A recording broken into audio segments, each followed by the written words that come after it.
ल है यो चाहिँ महादेव झरनाको यो भर्याङबाट म जाँदैछु। यस्तो रमणीय यस्तो राम्रो सुन्दर होइन ठाउँ छ महादेव झरना। आउनुहोस् घुम्नुहोस् रमाउनुहोस् होइन। आखिर मरेर जाने दुई दिने जिन्दगीमा लाने के छ र। त्यही भएर एकचोटि यो महादेव झरना चाहिँ घुम्नै पर्छ डुल्नै पर्छ।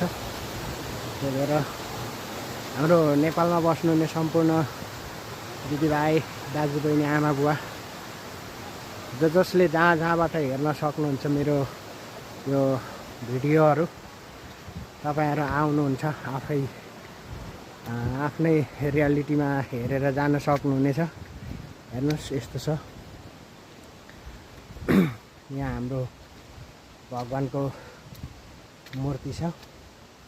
यो चाहिँ आफै उत्पत्ति भएको हो बनाएको होइन। हेर्नुहोस् बाटो यस्तो छ पिच बाटोमा पानी है।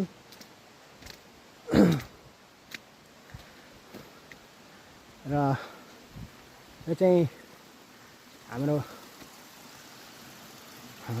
शिवको चाहिँ ऊ भएको ठाउँ हो भन्छन्। अब हाम्रा बुवा हजुरबुवाहरूले होइन शिवको उत्पत्ति भएको ठाउँ भन्नुहुन्छ। त्यही भएर यसो यहाँको ऊहरू हेर्दा पनि हो कि जस्तो छ। हेर्न सक्नुहुनेछ यहाँ ओडार हेर्नुहोस्।